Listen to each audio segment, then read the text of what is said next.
ఇప్పుడు line of site ఉందనుకోండి, then you can, దేని గురించి చేస్తున్నాము? ఎయిర్. మరి ఎయిర్ గురించి చదువుతారు కదా నువ్వు. కాపర్ గురించి తెలుసుకోవాలా, ఫైబర్ గురించి ఎలా తెలుసుకున్నావు, ఎయిర్ గురించి తెలుసుకోవాలా కదా. సో ఎయిర్ గురించి తెలుసుకోవాలి. ఎయిర్లో ఏముంటాయి? లేయర్స్. ఏంటి అట్మాస్ఫియర్ లో లేయర్స్ ఏంటి? ట్రోపోస్ఫియర్, అయోనోస్ఫియర్, ఇవన్నీ తెలుసుకోవాలి. ఎందుకంటే ఒక సిగ్నల్ ని అయోనోస్ఫియర్ నుంచి పంపిస్తే ఎలాగా ప్రాపగేషన్ అనేది ఎలా జరుగుతుంది, ఏ సిగ్నల్ ఎలా పంపించాలో, ఏ లేయర్ నుంచి పంపిస్తే మనకి అడ్వాంటేజ్, డబ్బులు తక్కువ ఎలా ఖర్చు అయితే, ఇవన్నీ తెలుసుకోవాలద్దా. Because you're sending the signal through air. So air గురించి కూడా నువ్వు పూర్తిగా తెలుసుకోవాలి. ఓకే. సో దాంట్లో ఎన్ని లేయర్స్ ఉన్నాయి, ఏ లేయర్ లో, ఇప్పుడు ఎయిర్ నుంచి ఎప్పుడైతే నువ్వు రేడియేట్ చేసావో వర్షం పడితే ఒక చిన్న డిస్టార్షన్ వస్తుంది. క్లౌడ్స్ ఉన్నాయనుకోండి, లాస్ ఉంటుంది. సో లాస్ లేకుండా చేయాలి, దాన్ని ఎట్లా మినిమైజ్ చేయాలి. So these are all things దాంట్లో ఇన్వాల్వ్ అయి ఉంటాయి. You must learn everything. అర్థమైందా? Okay, good. Line of sight దొరికింది, నువ్వు యాంటీనాస్ పెట్టావు. సో అందుకే యాంటీనాస్ గురించి చదువుకోవాలి. అందుకే మీకు యాంటీనాస్ గురించి కూడా మీకు ఇప్పుడు ఫైనల్ ఇయర్ లో ఉంది, అవునా కదా? థర్డ్ అయిపోయింది. Very good, fantastic. సో ఇవన్నీ ఇప్పుడు మీరు అన్ని చదివే చెప్తున్నారు కదా. So everything is required. Okay. So ఇప్పుడు సరే శ్రీకాకుళం అయితే పంపించేస్తాను. ఓకే. మా హర్షం ఇప్పుడు యుఎస్ వెళ్ళిపోయాడు. ఓకే. ఇప్పుడు అట్లాగా శాటిలైట్ కదా. So satellite communication. So final ఇప్పుడు ఉందా satellite communication? Okay. So how I can send through satellite. Okay. Line of sight, line దీన్ని కూడా చూడండి. ఇప్పుడు శాటిలైట్ అనేది ఎక్కడ పెడతారు? శాటిలైట్ కి బేసిక్ రిక్వైర్మెంట్ ఏంటి? శాటిలైట్ ఏ ఆర్బిట్ లో ఉంటుంది?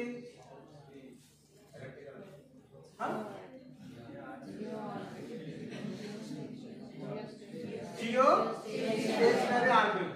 What is the geostationary orbit? Geostationary orbit ఎంత డిస్టెన్స్ ఎంత? 36,000.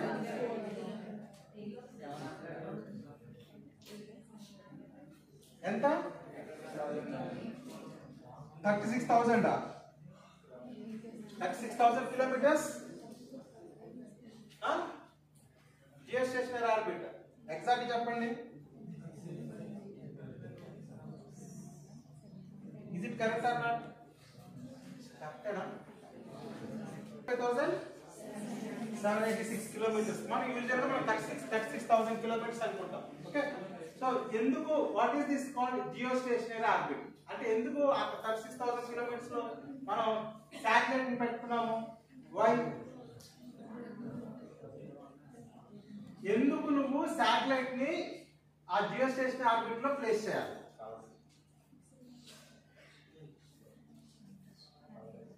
ఏం కావాలి?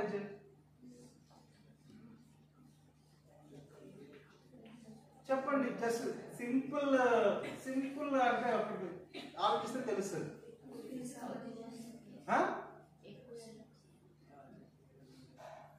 Why should we place the satellite in geostationary orbit?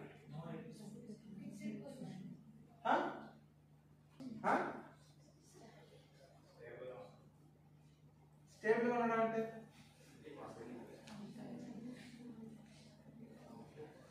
చూడండి. ఇప్పుడు మన అర్త్ ఉంది, ఇది మన అర్త్. ఓకే. మన అర్త్ దగ్గర యాంటీనా ఉంటుంది కదా. వినండి జాగ్రత్త. మీరు ఇప్పుడు చదువుతున్నారు, మీకు ఇప్పుడు కావాలి, మీరు ఎగ్జామ్ రాయాలా, పాస్ అవ్వాలి. ఓకే. సింపుల్ గా చెప్తున్నా చూడండి. అంత గంటల లెక్చర్ అని చెప్పను. ఓకే. సింపుల్. ఇది యాంటీనా ఉంది, ఇక్కడ మనం ఒక ఇదేంటి శాటిలైట్ పెడుతున్నాము. ఓకే. ఇలా మనం ఫిక్స్ చేసాం. మనం అక్కడ జియో స్టేషనరీ ఆర్బిట్ లో మనం యాంటీనాని ప్లేస్ చేస్తాం. ఎర్త్ ఏమవుతుంటుంది? రొటేట్ అవుతుంది కదా. సో ఎర్త్ స్టేషన్ తిరిగిపోతున్నప్పుడు యాంటీనా ఏమవ్వాలి? ఈ శాటిలైట్ ఏమవ్వాలా? ఈ పొజిషన్ రావాలి కదా. అలా రావాలి కదా. ఇది ఇక్కడ ఉండిపోయింది అనుకోండి, ఏమవుతుంది? What we are losing we are losing LOIs, we are losing line of sight. So అందుకే ఇక్కడ రావాలి, ఇది ఇలా తిరిగి వెంటనే ఇలా రావాలి. Okay, so earth a direction లో మూవ్ అయితే శాటిలైట్ కూడా అదే స్పీడ్ లో మూవ్ అవ్వాలి. ఒకవేళ ఈ డిస్టెన్స్ లో పెట్టామనుకోండి, ఆ శాటిలైట్ ని మనం 34,000 కిలోమీటర్స్ లోపల పెట్టామనుకోండి, ఏం మాట్లాడు తెలుసా నీకు శాటిలైట్ గురించి? డిస్కస్ చేసేసుకుంటున్నారు ఇద్దరు. ఇది తక్కువ డిస్టెన్స్ లో పెట్టాలనుకోండి ఏమవుతుంది చెప్పండి? శాటిలైట్ ముందు వెళ్ళిపోతుంది, ఇది లేట్ అవుతుంది, లైన్ ఆఫ్ సైట్ దొరకదు. అదే దూరం పెట్టామనుకోండి, ఎర్త్ ముందు మూవ్ అవుతుంది, లేట్ అయిపోతుంది, అయినా కూడా నీకు లైన్ ఆఫ్ సైట్ దొరకదు. కాబట్టి it has to move at the speed of earth. Earth ఎంత స్పీడ్ లో మూవ్ అవుతుందో ఇది కూడా అంతే స్పీడ్ లో మూవ్ అయితేనే నీకు లైన్ ఆఫ్ సైట్ దొరుకుతుంది కదా. అందుకోసమని that is called geostationary orbit. Exact గా ఇన్ని కిలోమీటర్లలో పెడితే then only it can move. So that is geostationary orbit. అందుకే we have to place the satellite in that orbit. Okay, so that is the main requirement. ఎందుకంటే LOIs ఎప్పుడైతే antennas ఉన్నాయో requirement ఏంటి? LOIs. Okay, so place చేసిన తర్వాత ఏం చేస్తాం మనం? ఇక్కడ నుంచి సిగ్నల్ ఏం చేస్తాము? శాటిలైట్ పంపిస్తాము.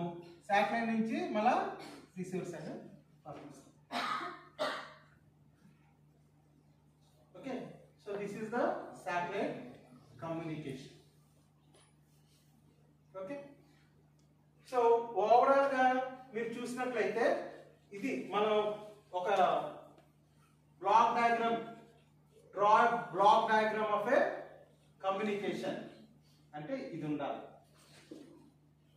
ఓకే, సో మీకు ఇది కానీ మీ మైండ్ లో ఉంది, ఈ పిక్చర్ కానీ మీ మైండ్ లో ఉంటే బస్ మొత్తం టోటల్ కమ్యూనికేషన్ మీకు ఇక్కడ వచ్చేస్తుంది. సో మొత్తం మీరు 4 ఇయర్స్ నేర్చుకునేది దీని గురించే. 4 ఇయర్స్ సబ్జెక్ట్ మీరు నేర్చుకునేది దీని గురించే. ఓకే, సో ఇది మీ మైండ్ లో పెట్టుకోండి.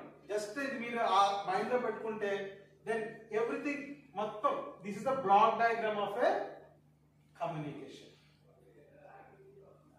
అర్థమైందా? Any doubt? సో ఇక్కడ అన్ని సిగ్నల్స్ ఉన్నాయి కదా, కానీ అన్ని సిగ్నల్స్ కలిసిపోతున్నాయి. ఇక్కడ కలిసిపోతాయి అన్ని సిగ్నల్స్. ఎందుకు కలవట్లేదు చెప్పండి?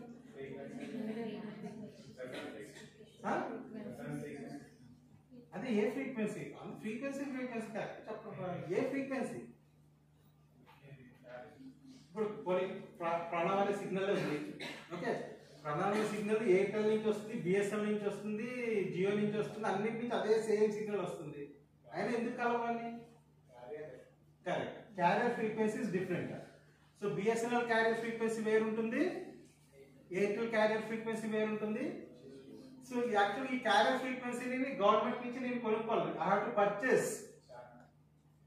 Correct, I have to purchase the channel from the government. Okay, government purchase. ఇప్పుడు నేను ఏదైతే క్యారియర్ ఫ్రీక్వెన్సీ వాడతానో అది ఎవరు వాడడానికి వీల్లేదు ఇంకా. ఓకే, సో అందుకే ఎయిర్టెల్ సిగ్నల్ బిఎస్ఎల్ సిగ్నల్ కలవు. రెండు ఎందుకు ఫిక్స్ అయిపో అన్ని వేరు వేరు ఎందుకు ఉంటాయంటే because each is having different carrier frequencies. Okay, so ఇప్పుడు చెప్పండి, why we should not send with the same carrier frequency? అదే దాంట్లో పంపిస్తాను మరి పై నుంచి వచ్చే సిగ్నల్ కింద నుంచి వచ్చే సిగ్నల్ రెండు కూడా మెర్జ్ అయిపోతాయి, రెండు కూడా కలిసిపోతాయి. ఏది సిగ్నల్ ఏది మిక్స్ అయిపోతుంది అంత. సో అందుకే రెండు వేరు వేరు క్యారియర్ ఫ్రీక్వెన్సీస్ ఉండాలి. సో అందుకే ఏం చేస్తుంది శాటిలైట్, అది వేరే క్యారియర్ ఫ్రీక్వెన్సీ మీద మాడ్యులేట్ చేసి కిందకి స్టేషన్ కి పంపిస్తుంది. ఓకే, అర్థమైందా? సో ఇది ఓవరాల్ గా కమ్యూనికేషన్.